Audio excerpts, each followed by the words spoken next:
Richard Calloway had spent 23 years building Harvest and Flame into one of the most successful restaurant chains in the Southeast, and in all that time, he had never once set foot in his own kitchen after midnight. He had hired people for that. He had systems for that.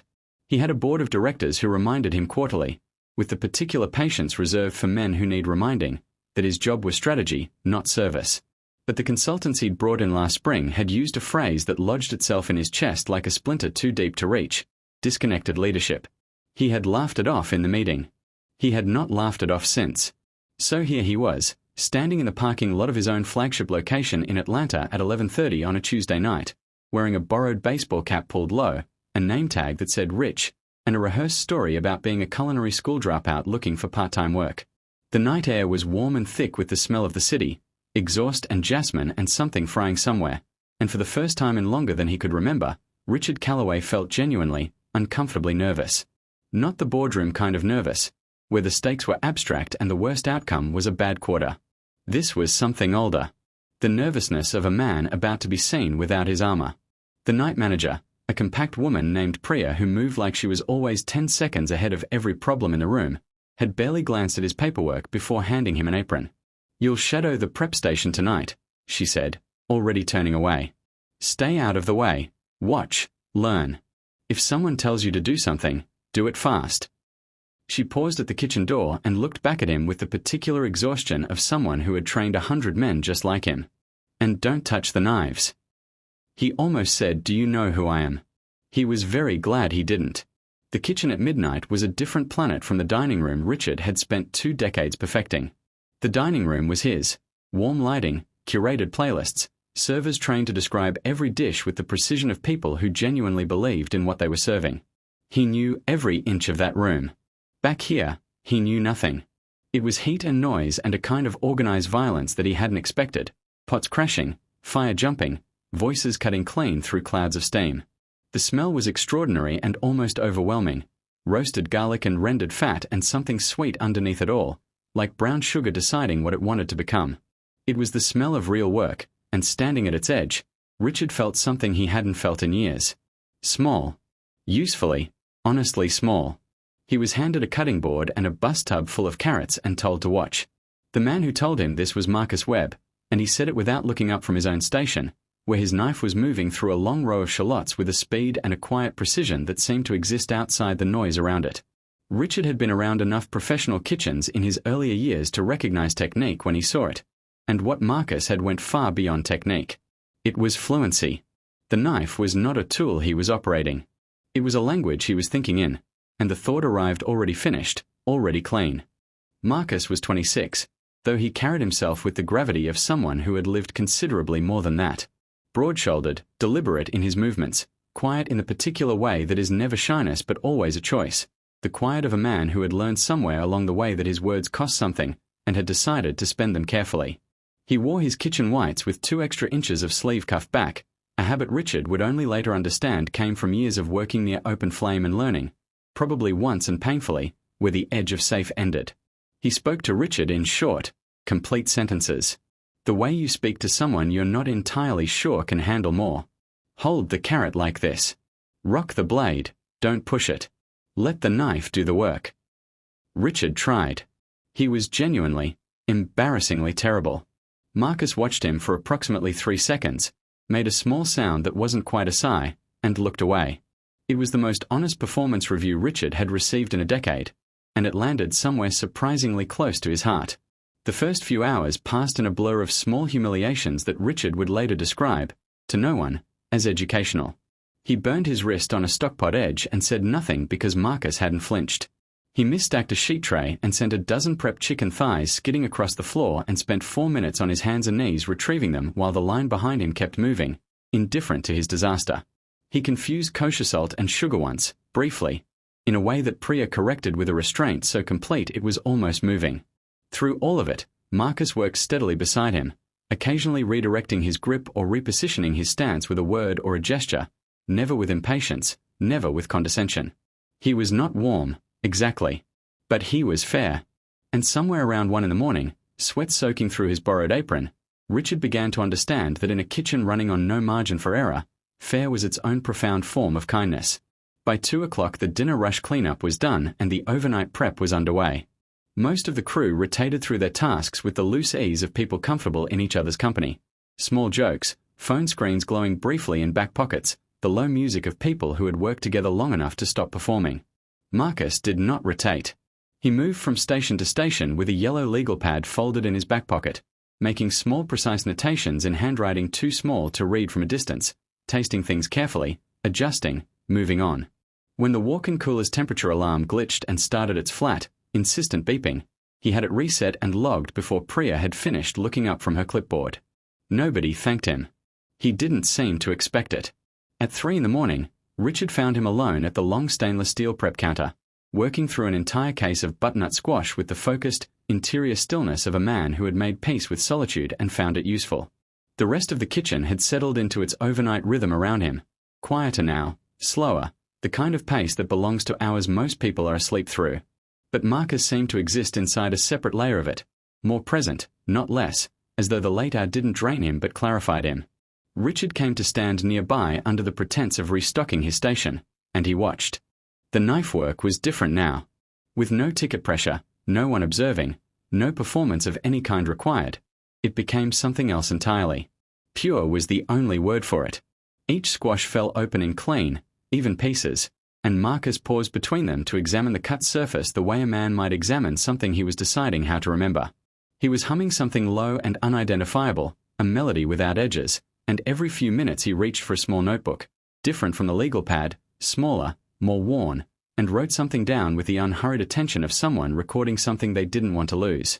Richard watched him for a long moment, and felt something move in his chest. He couldn't name it immediately. It wasn't sympathy exactly, and it wasn't admiration yet, though both of those things were coming. It was something closer to recognition, the feeling of seeing a version of something you once were, or wanted to be, or forgot you'd lost.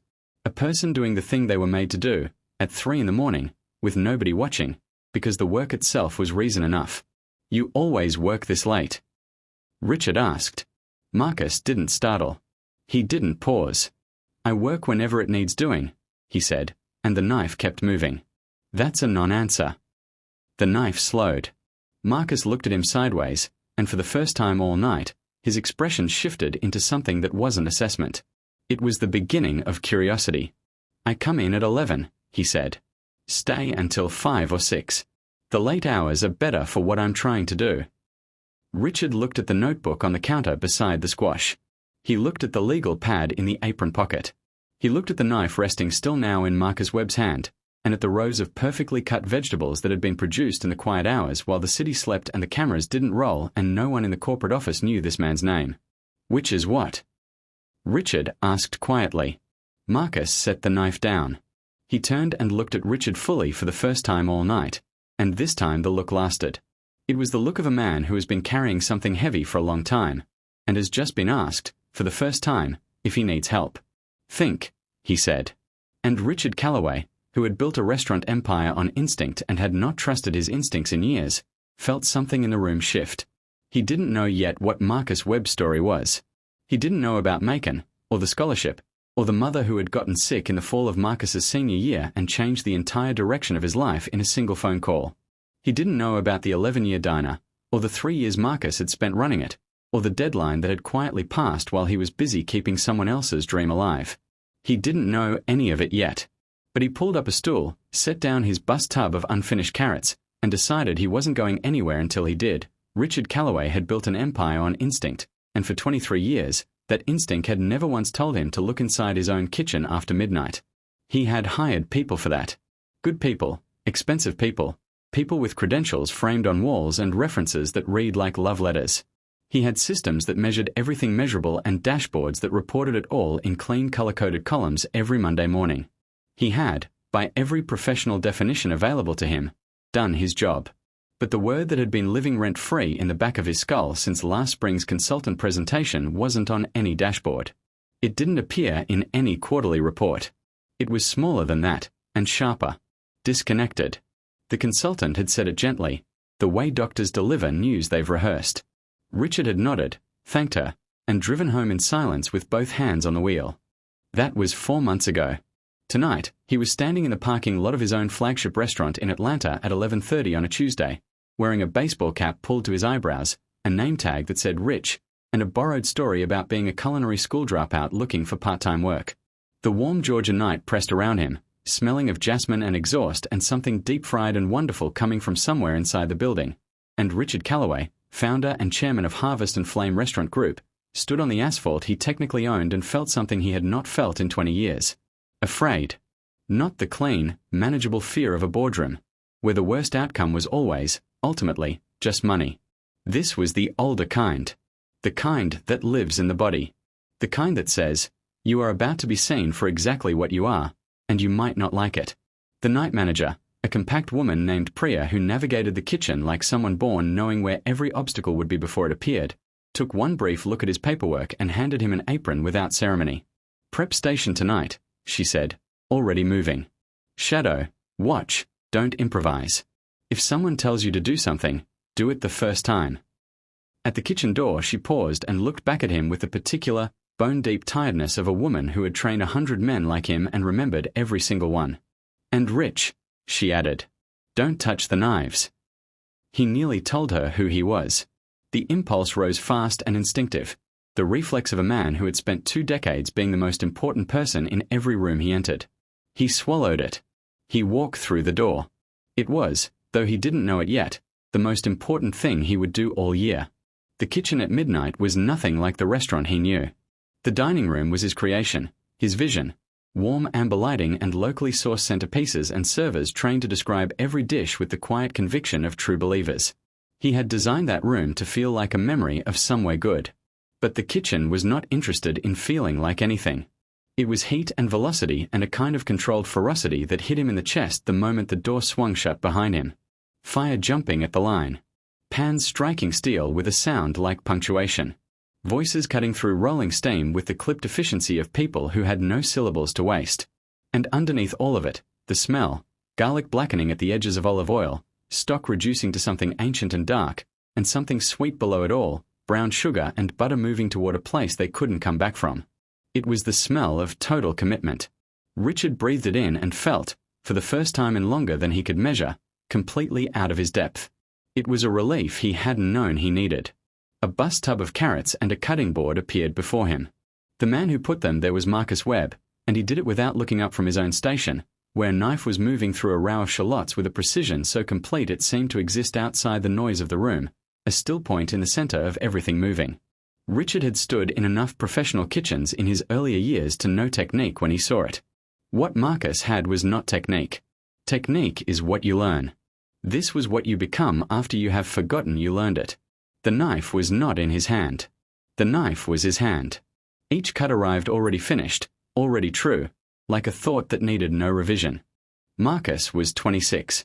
He looked it in age and older in everything else, in the set of his jaw, in the economy of his movement, in the quality of his silence. He was broad across the shoulders and unhurried in a way that didn't read as slowness but as the opposite. A man so certain of what he was doing that speed was never a question. His kitchen whites had 2 inches of extra sleeve cuffed back from each wrist, a detail Richard would only understand later, when he learned where it came from.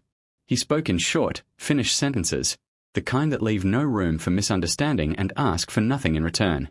Hold the carrot this way. Rock the blade, don't push it. The knife does the work. You just guide it. Richard tried. He was terrible in the specific, vivid way that a man is terrible at something when his hands have never been asked to be precise. The carrot rolled. The cut was ragged. Marcus watched for 3 seconds with an expression of neutral, scientific observation, made a small sound somewhere below language, and returned to his shallots. It was the most clarifying piece of feedback Richard had received in a decade, and something about it, the honesty of it, the complete absence of performance, hit him somewhere unguarded. The hours that followed were a quiet education in humility. He burned his wrist on a stockpot and absorbed the pain without sound because Marcus hadn't reacted to the heat at all. He sent a tray of prepped chicken thighs skidding across the floor and spent several minutes retrieving them on his hands and knees while the kitchen continued around him, indifferent as weather. He confused salt and sugar in a way that Priya corrected with a restraint so deliberate it was almost tender. Through all of it, Marcus moved alongside him, adjusting his grip here, repositioning his stance there, never with impatience, never with condescension, with nothing but the flat, reliable fairness of a man who believed that people deserved correction more than they deserved embarrassment. Richard had managed hundreds of employees. He had never been managed like this. It was humbling in a way that felt, strangely, like being cared for. By 2 in the morning, the dinner service cleanup had finished and the overnight prep had settled into its rhythm. The crew moved with the loose, comfortable ease of people who had long ago stopped performing for each other. Brief jokes, the glow of phone screens in back pockets, the unguarded socializing of shared late hours. Marcus did not join it. He moved through the kitchen with a yellow legal pad folded in his apron pocket, stopping at each station long enough to observe, notate, taste, and adjust, then moving on without announcement. When the walk-in cooler alarm triggered its flat electronic complaint, Marcus had it silenced, corrected, and logged before Priya finished turning toward the sound. No one thanked him. He logged it anyway. At 3 in the morning, Richard found him alone at the long prep counter, working through a full case of butternut squash with a stillness that didn't belong to exhaustion. It belonged to purpose. The rest of the kitchen breathed around him in its slow overnight rhythm, but Marcus seemed to occupy a different frequency of the same space, sharper, more present, the way certain people become more themselves when the audience thins. Richard drifted close under the pretense of restocking his station and watched him without pretending not to. The knife moved differently now. Slower, more considered, each cut examined before the next one began. A smaller notebook, not the legal pad, something older and more personal, its cover soft with handling, sat open beside the squash, and every few minutes Marcus would set the knife down and write in it with the unhurried attention of someone capturing something they were afraid of losing. He was humming, barely, something without a name. And the squash fell open in even, luminous pieces that caught the overhead light like something that deserved to be looked at. Richard watched him, and felt a sensation move through his chest that he could not immediately name. It was not pity. It was not admiration yet, though that was gathering. It was something closer and older, the feeling of recognizing, in a stranger, a quality you once had and quietly surrendered somewhere along the way to becoming successful. The quality of caring about the work itself. Not the outcome, not the recognition, not the quarterly projection. The work. The cut. The thing in front of you right now, at 3 in the morning, when no one is watching and the only reason to do it well is because doing it well is the only version that matters to you. He stood there longer than he meant to. Long enough that Marcus, without looking up, said quietly, "You can ask." Richard pulled a stool from beneath the counter and sat down. He was, for the first time in 23 years, in no hurry to be anywhere else.